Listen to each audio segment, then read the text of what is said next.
Hello guys, welcome to Dreamland or welcome back to Dreamland. So here's the part 2 of Unexpected Love, but before that I just want to say a small thank you.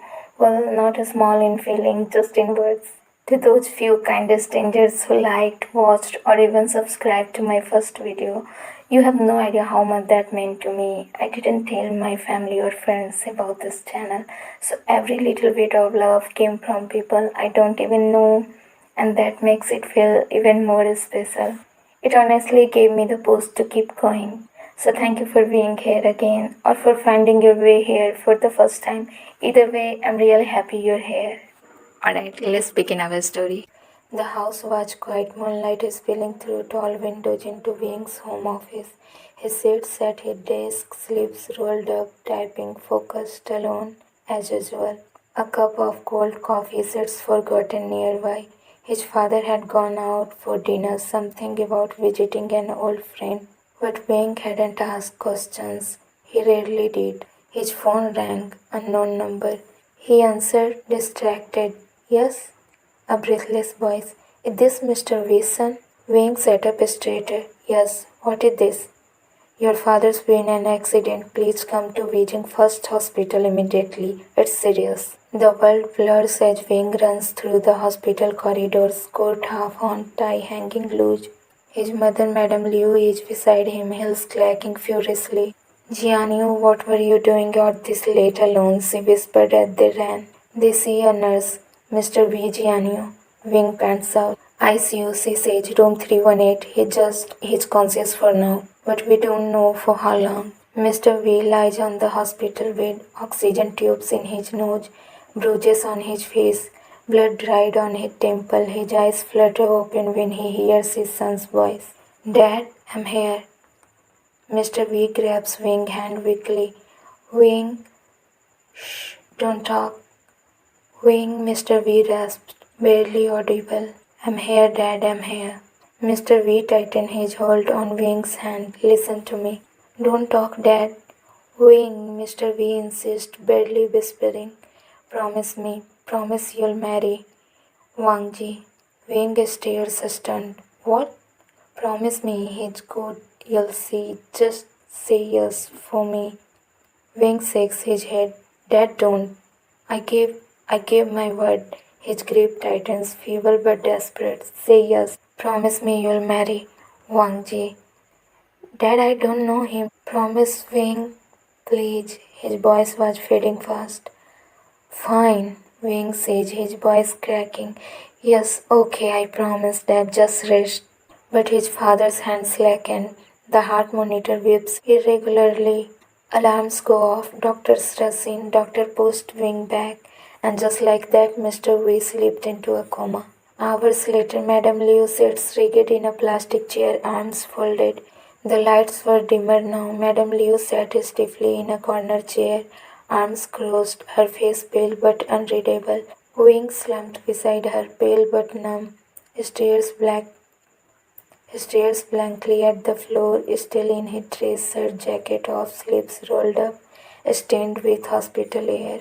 He made me promise, Wing muttered, to marry someone. She looked at him. Who? Some guy, his friend's son. I don't even know what he looks like. Her face twisted. He asked you to marry someone he just met. Wing gave a hollow laugh. Apparently, yes, tonight. Some reunion dinner. I said yes before I understood. Madame Liu leans back, lips thinning with restrained fury. Of course you didn't understand because your father makes decisions without thinking. He always has. Silence. Who's this friend? I don't remember. He's from Loyang. Dad didn't even tell us. Her expression darkened. Let me guess. That Lan. The one from the savvy part of the city. Wang frowned. You know him? Of course I do, she hissed. He was always so smug with his sad little quiet charm, acting like being poor made him noble, and now his son's our problem. Wing rubbed his face. I've never really thought about settling down, but if I ever did, trust me, it wouldn't be with a boy. Absolutely, she said sharply. You dated so many girls in high school. You always liked girls. She stood up abruptly. And yet, your father went behind our backs and tied your life to a boy. Just like that. He made you promise without asking you, without asking me, without consulting either of us. How dare he? She exhaled softer now. We reject the proposal. They can't force you. They should be ashamed of trying to benefit from this tragedy. I didn't know what I was agreeing to, Wing muttered. I thought he was being dramatic. And now you're stuck, her voice cracked. He made you say yes, and now you can't take it back without seeming heartless. Then her voice sharpens. You're not going to marry him. Silence. No, absolutely not.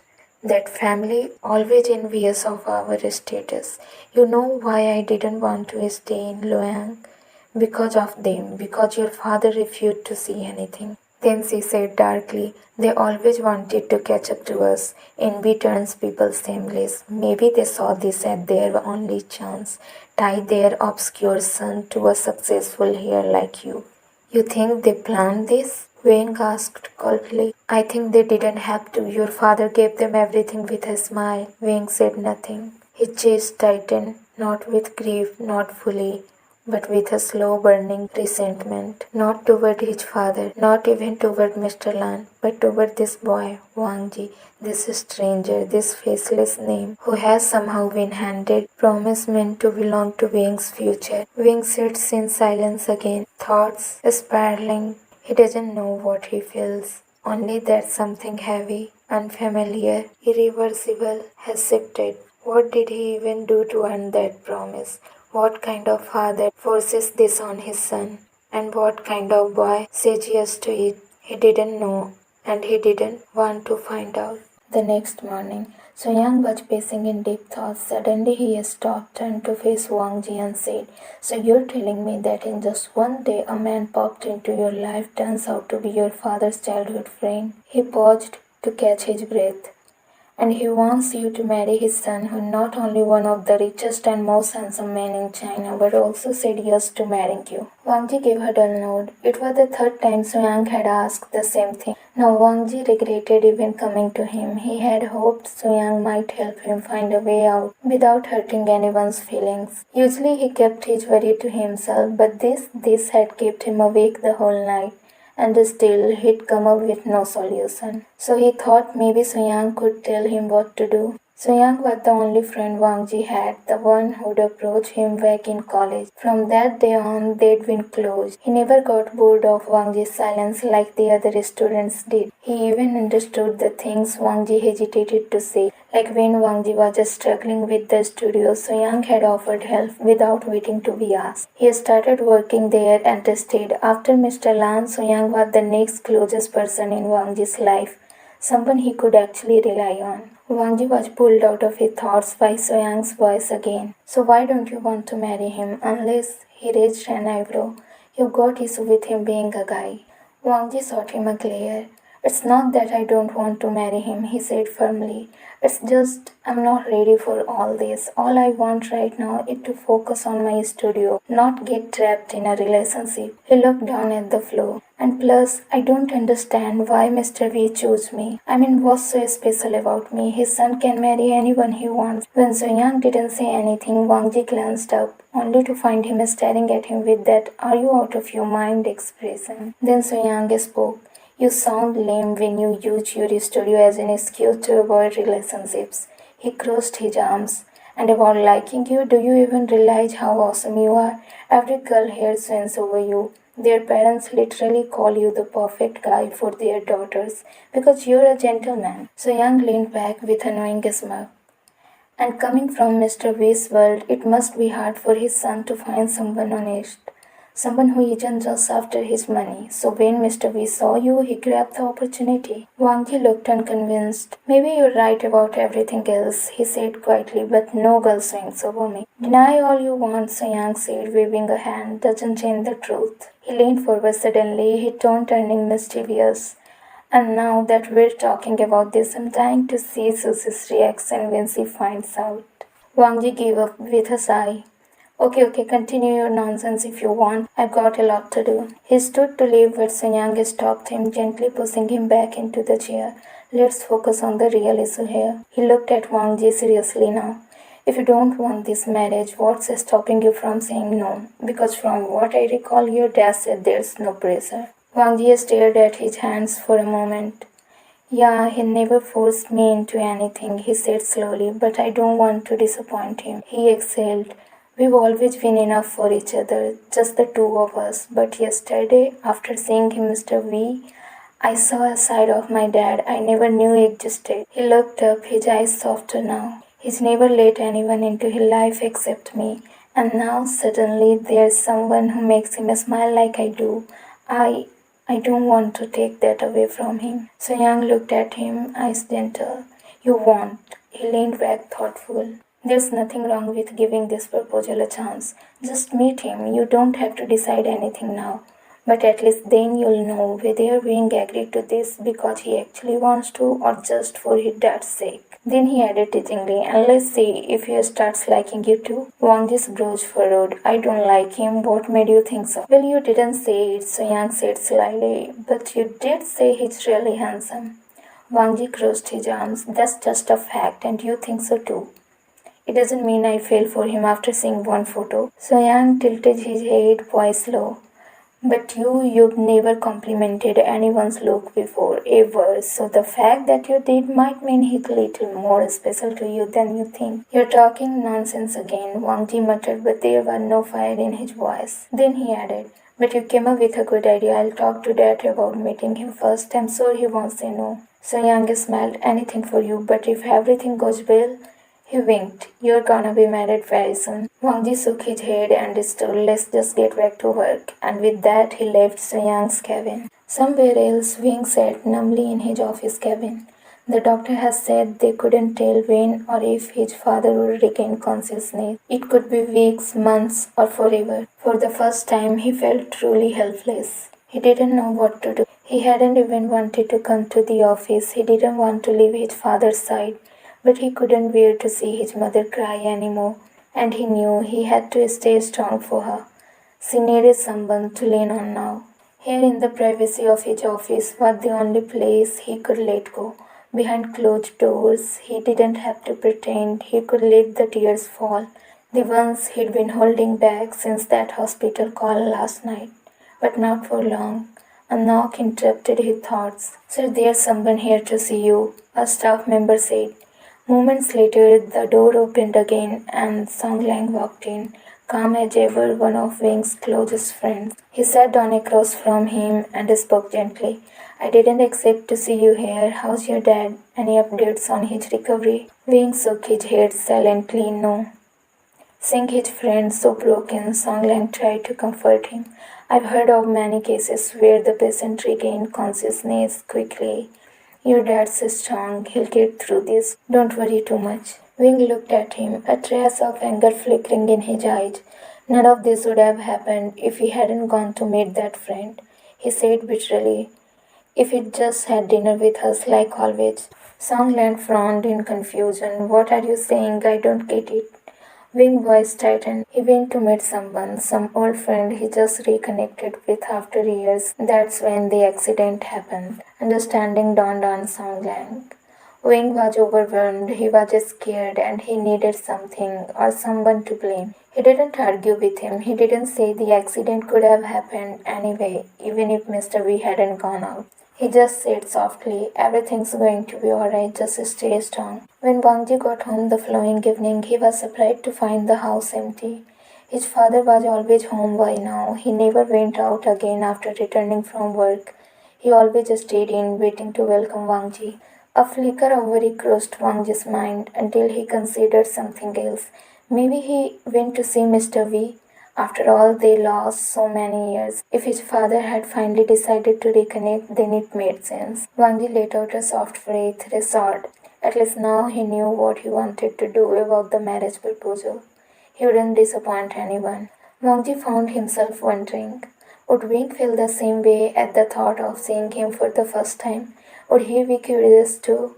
maybe even a little excited just like him. But the thought startled him. He shook his head firmly. What am I even thinking? I'm not excited to see anyone. It was just curiosity, that's all, probably just leftover nonsense from Xianwang's teaching. Pushing those thoughts aside, he busied himself making dinner for both his father and himself. But as the hours passed, Wangji's calm began to fray. Dinner was ready, night had fallen, and still his father hadn't returned. Anxiety crept in like a slow chill. Something was wrong. Mr. Lan never stayed out this late, and he would never leave without informing Wangji. He reached for his phone and called his father. No answer. That only made it worse. Wangji stared at his screen, unsure what to do. Who else could he call? Then he remembered Mr. V. He had his number from that business card. He was about to dial when he heard the front door open. Wangji rushed out of the kitchen into the living area. There stood his father, but something was off. This wasn't the composed, reserved man he knew. Mr. Lan looked different, almost broken. Wangji hurried to him and helped him sit down. What happened? He asked, panicked. Where were you? Why didn't you answer your phone? Mr. Lan's voice was barely above a whisper, choked and heavy. I don't want to lose him again. Wangji blinked. Lose who? His father looked at him, eyes wide with quiet devastation. He came to me after all these years just to say goodbye. Wangji froze. Mr. V? He had been perfectly fine just yesterday. What happened? But he didn't interrupt. He waited, watching the tremble in his father's hand, letting him gather himself. After a long silence, Mr. Lyon finally spoke. He told Wangji everything about the accident, Mr. V's condition, the uncertainty. Shock rippled through Wangji. How could everything change so drastically in a single day? His heart ached for his father and for Mr. V's family. So many questions flooded his mind, but right now none of them mattered more than comforting his dad. He said whatever came to him, gentle, reassuring words, doing everything he could to console him. After a while, Mr. Lan spoke again. His voice was steadier now, but still soft. I want to make his wish come true. Maybe it's the last thing he ever asked of me, so I want to fulfill it. He looked at Wangji with quiet urgency. So tell me, Wangji, what have you decided about the marriage proposal? Wangji hesitated. He hadn't accepted this, not now. He wanted to say that they should wait, that they should take time to get to know each other first. But how could he say that now? He couldn't be selfish. He understood his father's desperation to grant one final wish for someone he loved so dearly. So Wangji looked at him and said gently, if this is what you want, I don't have a problem either. Mr. Lan reached over and patted his head, his hand trembling but full of warmth. I need this, Wangji, he said quietly, and you're not going to regret marrying him. Wang was immersed in work in his home office when a servant came to inform him that someone had come to visit. He buried himself in work until he was too exhausted to think, too exhausted to remember that there had been no update in his father's condition, no sign of recovery. When he stepped into the living area, he saw a man about his father's age sitting calmly on the sofa. The man wore simple attire, nothing flashy or formal. As soon as Wang saw him, something clicked. He knew who he was. His father's old friend. Wang's expression shifted, exhaustion fading into something grim and unreadable. He walked over and asked flatly, what brings you here? Mr. Lan looked a little surprised, then smiled gently. It's been decades since you last saw me. I'm amazed you still remember. He looked Wing over. How are you, son? Wing flinched slightly at the word. He didn't like being called son by someone he barely knew. But this was someone his father had called a friend. He couldn't be rude. If you came to see Dad, he started. He's not. I know, Mr. Lan interrupted softly.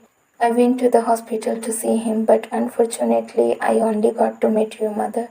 You weren't there. That surprised Wing. His mother hadn't mentioned anything about the visit. He kept his expression neutral, though his mind was racing.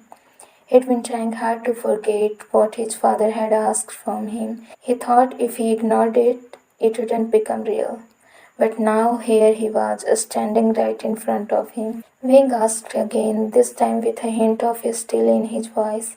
Then why are you here? Mr. Lan could tell he wasn't exactly welcome. But he continued anyway.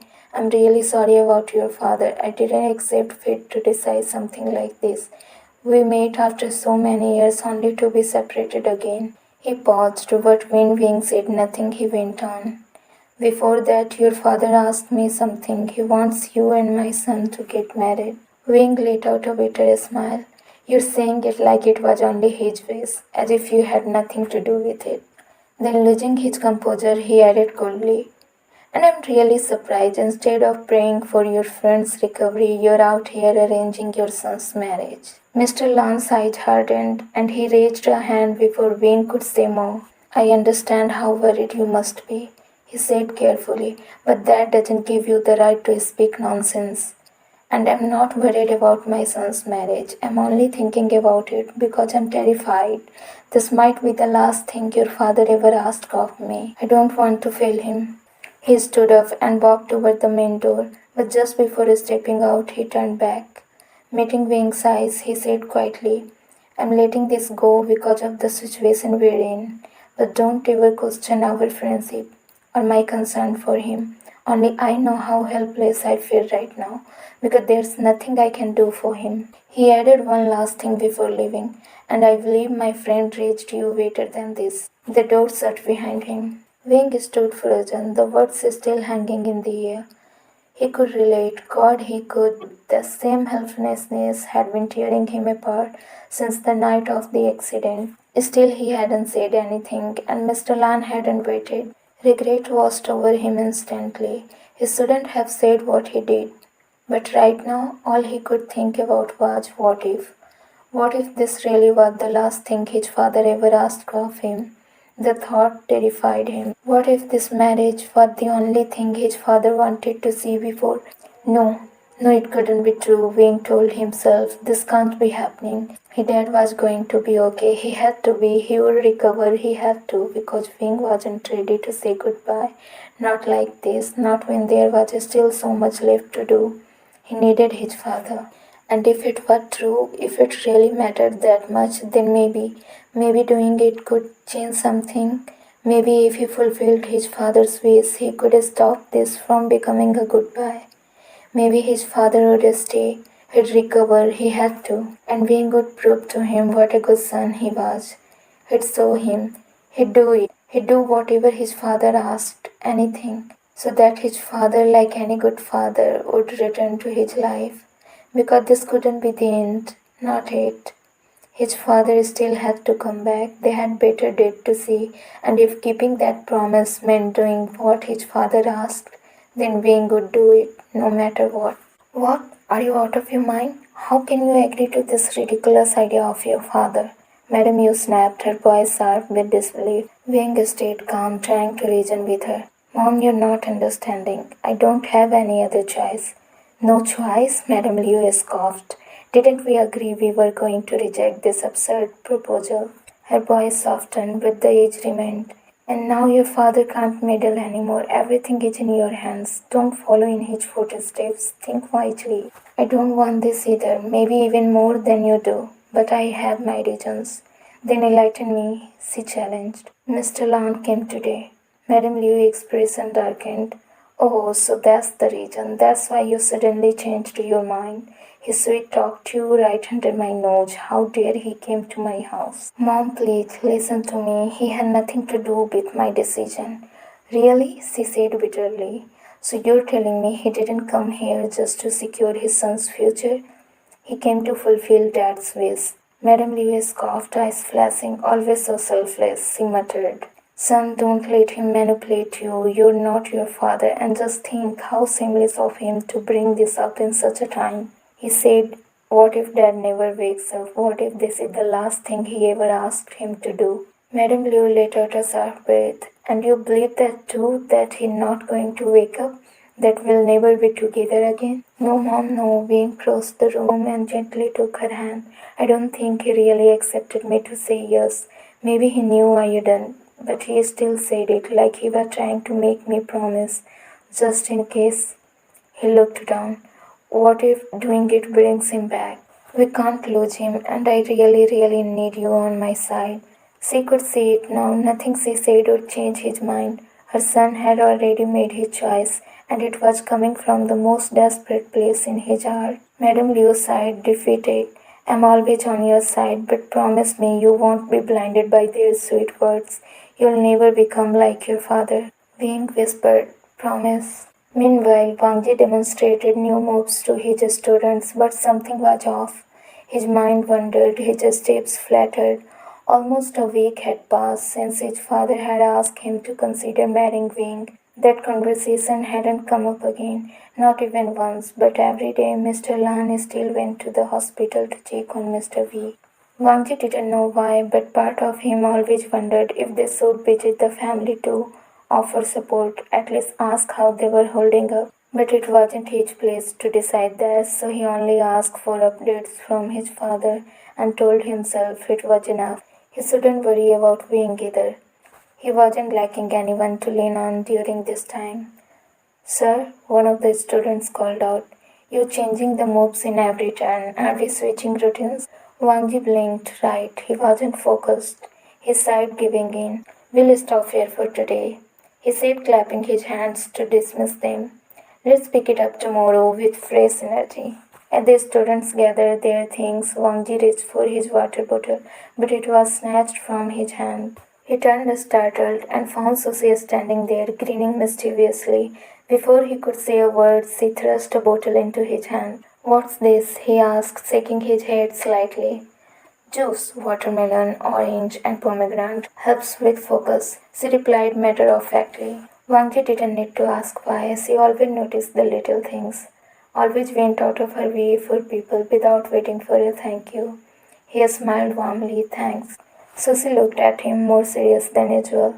You know, if something's bothering you, you can talk to me always. Wangji paused, caught off guard by her tone. She was always so cheerful. I know, he said gently, tapping his head, but there's nothing here right now. Then with a small nod, can we continue the class tomorrow? Sure, anything for you, she said with a soft smile. He gave a grateful nod and left the studio. As soon as he was out of sight, Susie crossed her arms and muttered with a pout, I know something's bothering you, but fine.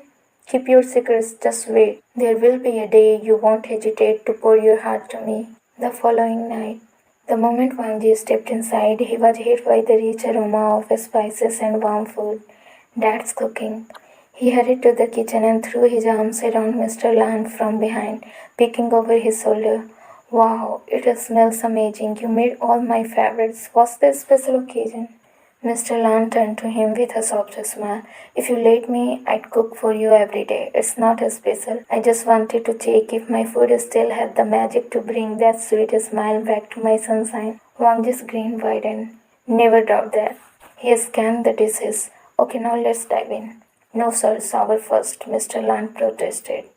And let my food get cold? Never, Wangji teased. Mr. Lan laughed. Don't make excuses. I know when you're hungry, no one can come between you and your food. Dad, try dancing like me for one day. Then you'll know there's nothing more important than food after rehearsal. After dinner, Mr. Lan began preparing himself to talk to Wangji. Ever since visiting Wing that day, he had given up on fulfilling his friend's wish. He still didn't understand what his friend had been thinking when he came up with the idea. But today Wing had called and asked him to arrange the wedding as soon as possible. Mr. Lan tried to reason with him, told him there was no rush, that he should think it through. But Wing wouldn't listen. He made it clear, it's now or never. Mr. Lan only ever wanted to make sure Mr. V's wish didn't go unheard. But he never imagined he'd be arranging his son's wedding while his friend was lying in a hospital bed fighting for his life. And now, after seeing Wing again, he wasn't sure the boy wasn't what he'd expected. He was uncertain, torn. He didn't want to make a decision that Wangji might regret in the future, but at the same time, he still wanted to honor his promise to Mr. V. Later that night, Mr. Lan sat outside, wrapped in a shawl, lost in thought.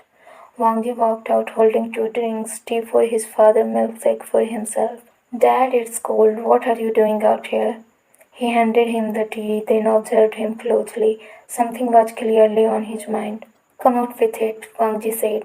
What? Mr. Lan feighed innocence. What do you want to ask me? I didn't say anything. You don't need to, Wangji interrupted. Now spill. Mr. Lan sighed and finally spoke. Wing wants to marry you in a week. Wangji nearly spit out his milkshake. Huh? What? Did I hear that right? He stared at his father dumbfounded. He wants to marry me in a week.